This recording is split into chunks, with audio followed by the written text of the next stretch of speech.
Okay, so when you hear cybersecurity, I bet you probably picture, like a Hollywood hacker in a dark hoodie. Right. Some guy like, in a dark room with all the screens glowing. Yeah, exactly, like all that kind of stuff. Yeah. But what if I told you that the biggest threats aren't always that dramatic? Hmm. Sometimes they're like hiding in plain sight Absolutely. in the like everyday tech we all use. Yeah, you're right. So in this deep dive, we're going to be checking out this book, From Hacked Cars to Cyber Attacks. Oh, this is a good one. Yeah, and it's written by Tina Jin. I love Tina Kia. Yeah, and she's like a total expert in emergency preparedness and cybersecurity. Yeah, she knows her stuff. And the book is like a real eye-opener because she like connects these kind of abstract threats to our daily lives. Right. It's not just theory, it's real stuff. Yeah, and she does it with a good dose of humor too. Which is great because this stuff can get kind of heavy. Yeah, for sure. Yeah. So like Jin really makes you stop and think, Oh, wait, could that be hacked? Yeah, like seriously, everything is connected these days. Totally. And she tackles everything from, like, Your toaster, yeah, your refrigerator. smart fridges. Yeah, smart fridges being part of like botnets. Whoa. To like cars turning into Oh, yeah. security nightmares. Yeah. So are we really as safe as we think we are? That's the question, isn't it? Right. So let's start with our cars. Okay. I mean, connected vehicles offer these amazing features, Yeah, for sure. but the way they connect to the internet's Bluetooth, even our phones, Right. it creates all these entry points for hackers. So it's not just about like some tech whiz, Yes. like taking control of the steering wheel like in the movies. No, it's much more nuanced than that. Okay. So like imagine your GPS just going haywire, Oh, God. like sending you in circles Yeah. or to the wrong side of town, That'd be terrifying. or your radio suddenly starts blasting like polka music. Polka music. Yeah, you can't turn it off. Oh, no. These are the kinds of things that hackers can cause, and they've actually happened. Hold on. You're telling me this isn't just theoretical? Nope, not at all. Okay. Remember the Volkswagen data leak a while back? Yeah, vaguely. The location data of hundreds of thousands of electric vehicles was exposed online. Seriously? Yeah, for months. Yeah. Because of a security flaw. Oh, wow. Yeah.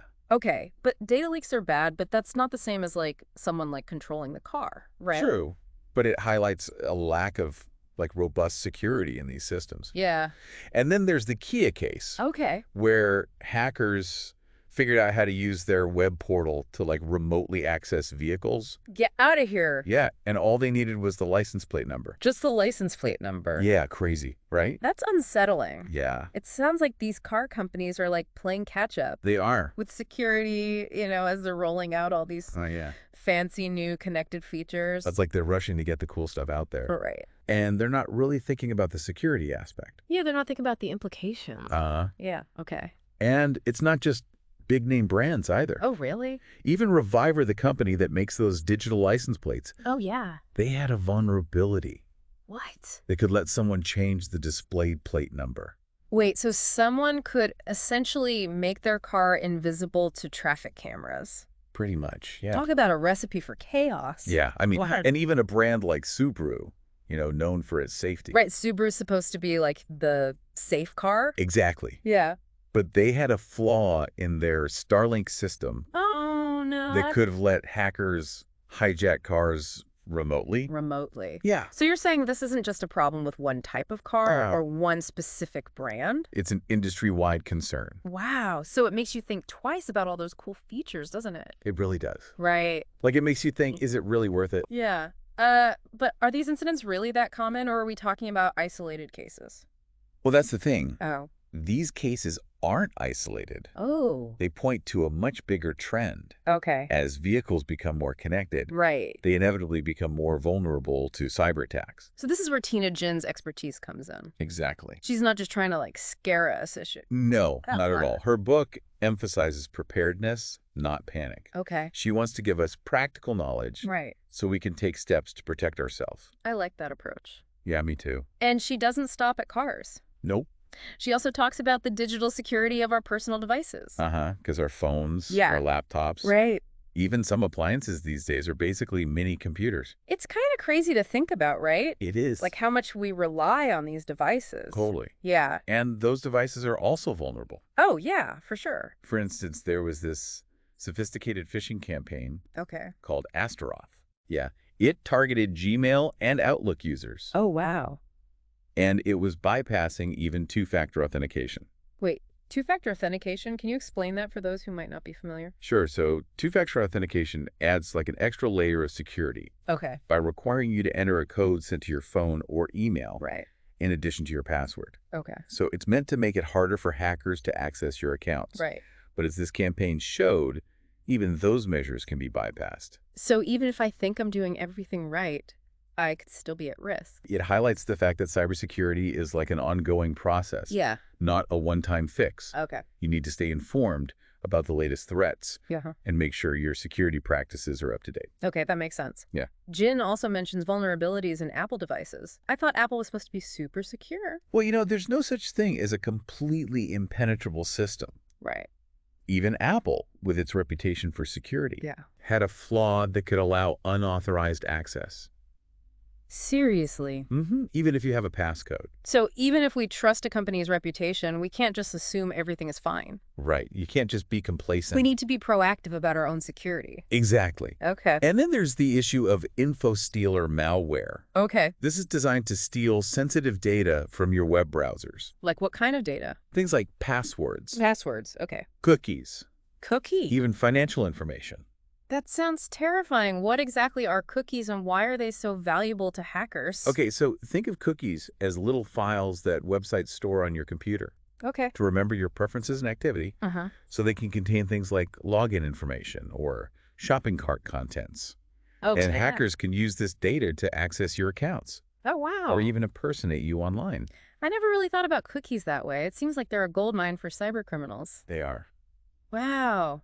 Okay, Jin also mentioned something called SEO poisoning. What is that exactly? So SEO poisoning is this sneaky tactic where hackers manipulate search engine results Okay. to lead you to malicious websites. Oh, so you might think you're clipping on a legitimate link, Exactly. but it actually takes you to a site designed to steal your information or infect your computer with malware. Right. It can be really hard to tell the difference sometimes. So even a simple Google search could lead us into a trap. You got to be careful. That's scary. Yeah, it is. This is all starting to feel a bit overwhelming. I know it can be a lot. Is there anything we can actually do to protect ourselves, or are we just at the mercy of these cybercriminals? Well, that's the key takeaway from Tina Jen's book. Okay. Knowledge is power. Yeah. By understanding the threats, we can take steps to mitigate our risks. So we need to shift from feeling helpless to Right. feeling empowered. Exactly. Okay. We may not be able to control everything, Right. but we can control how we prepare. Okay. I like that. And that's what we'll explore further as we continue our deep dive into Tina Jin's insights. Exactly. There's a lot more to uncover. Yeah. Stay tuned. It's easy to get caught up in the technical side of cybersecurity, Yeah, all the firewalls and stuff. Yeah. But Tina Ginn, she really emphasizes that preparedness is about more than just, firewalls. Right. It's not just about the tech. Yeah. And antivirus software. It's about having the right mindset. Right. It's about thinking critically about the information we come across. Yeah, The exactly. links we click and even the devices we bring into our homes. You got to be a savvy digital citizen. Yeah, not just blindly trusting everything we see online. Right. Think before you click. Jen uses this great analogy in the book. Oh, yeah. I love her analogies. She talks about how we wouldn't leave our front door unlocked all the time, right? Right. Who would do this? So why would we be careless with our digital doors? It's such a good point. Right. We lock our physical doors. Right. We install security systems. We take precautions in the real world. Right. We need to apply that same level of awareness and caution to our online lives. Totally. And she even throws in some humor to drive this point home. Yeah, she's got a great sense of humor. Remember her anecdote about Aunt Mildred accidentally sharing your password on Facebook? Oh, yeah. Classic Aunt Mildred. We all have that one relative who's a little too trusting online. For sure. Right. And what I appreciate is that Jen provides practical tips for navigating this digital landscape. Yeah, she breaks it down into easy steps. Yeah, she breaks down complex concepts like creating strong passwords and recognizing phishing scams into clear, easy to understand language. Yeah, anyone can understand it. It's like having a tech-savvy friend walk you through the essentials of online safety. Yeah, exactly. No complicated jargon, just actionable advice. That's what I love about her writing. Yeah, and what I find particularly valuable is that she doesn't just focus on prevention. She also addresses what to do if you do become a victim of a cyber attack. Yeah, that's so important. Because, let's be realistic, even the most careful among us can fall prey to a clever scam Oh, for sure. or a sophisticated hack. It happens to the best of us. Yeah, absolutely. Knowing the steps to take if your data is compromised Uh-huh. can help minimize the damage and regain control. Right. It's all about damage control. Yeah, this is where her background in emergency preparedness really shines. Oh, yeah. She's got that emergency mindset. Yeah, she provides checklists and step-by-step guides for dealing with a variety of scenarios, Oh, that's so helpful. both digital and physical. I love a good checklist. I love her advice on creating a bug-out bag, Oh, yeah. The bug-out bag. which used to be considered a doomsday prepper thing. Right. It sounds kind of extreme. But it makes so much sense to have essential supplies ready Yeah. In case of an emergency. in case of an unexpected event, whether it's a natural disaster, a power outage, or even a cyber attack that disrupts your access to online banking. You got to be prepared for anything these days. It's about having a safety net, a way to maintain a sense of control even when things feel chaotic. Yeah, that sense of control is so important. What's fascinating is that Jin also delves into the psychological impact of these events. Oh, yeah. That's an important aspect. That's an aspect that's often overlooked. Totally. The emotional toll of experiencing a home invasion or having your personal data stolen can be significant. It can be really traumatic. The feelings of violation, vulnerability, and even shame can be profound. Yeah, you feel like you've been violated. And Jin acknowledges that these experiences can be traumatic. Right. It's not just about the practical stuff. Yeah, she offers guidance on coping with the emotional fallout Uh-huh. and seeking support if needed. That's so important. This is such an important point. Preparedness isn't just about physical safety, it's about mental and emotional well-being as well. Right. You got to take care of the whole person. It's about recognizing that these events can have lasting effects, and that seeking help is a sign of strength, not weakness. Couldn't agree more. This brings us back to Jin's core message. Knowledge is power. By understanding the threats, both digital and physical, Mm-hmm. we can make more informed decisions and take proactive steps to protect ourselves and our loved ones. You got it. And this shifts our mindset from fear to empowerment. Exactly. It's not about living in a constant state of paranoia. Right. It's about being informed, prepared, and proactive. You got it. Right. It's about recognizing that we may not be able to control every situation, Uh-huh. but we can control how we respond and prepare. Couldn't have said it better myself. And that's ultimately what Tina Jin's book is all about, empowering us to create a sense of safety and security in a world that can often feel unpredictable and overwhelming. Yeah. She really nails it. I think that's a really valuable message, especially in today's world. For sure. But as we move into the final part of our deep dive, Okay. let's shift our focus to the future. The future of cybersecurity. What does all this mean for the years to come? That's the million-dollar question, isn't it?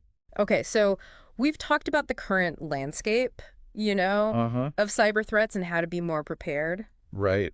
Right. But what about the future? Ooh, the future. Like, what kind of challenges might we Uh. face as technology just keeps advancing? Well, Yeah. Tina Ginn, Yeah, she doesn't claim to have a crystal ball, right. but she does encourage us to, Yeah. think critically about the trends we see today Uh-huh. and how they might play out, in the years to come. One thing that, really struck me was her point about the increasing sophistication Oh, yeah. of cyber attacks. Oh, sure. We've already seen hackers using AI and machine learning to make their attacks more targeted and effective. So where does that lead? That's a big concern, right? Yeah, Because as these technologies become even more powerful, right. it's likely that cyber attacks will become even more difficult to detect Oh, wow. and prevent, So- traditional security measures Yeah. might not be enough. So it's like a constant arms race, It is with the good guys trying to stay one step ahead of the bad guys. always trying to stay ahead. Will we ever reach a point where we can truly feel safe in the digital world? That's the million-dollar question. Right. I mean, Yeah. Tina Ginn suggests that true security might require a fundamental shift Okay. in how we approach technology. So? Instead of just patching vulnerabilities after the fact, Yeah. we need to design systems that are inherently more secure Right. from the ground up. So it's not just about building stronger walls. No. It's about rethinking the very foundations Exactly. of our digital infrastructure. We need to bake security in from the beginning. But how realistic is that? I mean, it's a huge challenge, right? Yeah. But it's one that we need to start addressing now. Okay. The stakes are just too high to ignore. That's true. Think about critical infrastructure, Yeah. like power grids, transportation systems, Right. financial institutions. If those systems are compromised. Yeah. The consequences could be devastating. Absolutely. And it's not just about the technology itself, right? Right. Jen also talks about the need for greater awareness and education. We all need to be more informed. So cybersecurity can't just be the responsibility of a select few experts. Right. It can't just be on the shoulders of the tech people. It needs to be a shared responsibility with everyone understanding the basics and taking precautions. Taking those steps to protect ourselves. So what can we do on an individual level? Wow. Besides following the practical tips Jen outlines, Yeah. is there anything else we should be thinking about? One thing she brings up Okay. is the potential for cybersecurity insurance to become as commonplace as car insurance. Ooh, that's interesting. So just like we insure our cars against accidents, Right. could we one day insure ourselves against cyber attacks? That's a really interesting thought. Right. It makes sense in a way as our lives become more and more intertwined with technology. Yeah. The risks associated with cyber attacks become more significant. For sure. It's definitely food for thought. It is. Would that create a sense of complacency, or would it encourage people to be more proactive about their digital security? It's a tough one. It's a complex issue with a lot of potential implications. Definitely. This deep dive has definitely given me a lot to think about. Me too. It's been fascinating and honestly a little eye-opening. I know, right? Tina Jin's book doesn't offer easy answers, No, but it does challenge our assumptions it really does. and encourage us to be more mindful of our digital footprint. Yeah. Be aware of what you're putting out there. I think that's the key takeaway here. What's that? Knowledge is power. Absolutely. And the more we understand about the challenges we face, the better equipped we'll be to navigate them. Couldn't agree more. And that's what the deep dive is all about. That's right. We've just scratched the surface here. Yeah, we just dipped our toes in But hopefully we've sparked your curiosity and got you thinking. and given you some food for thought. So keep learning. Stay curious. And until next time, Stay safe out there, both online and offline. you got it.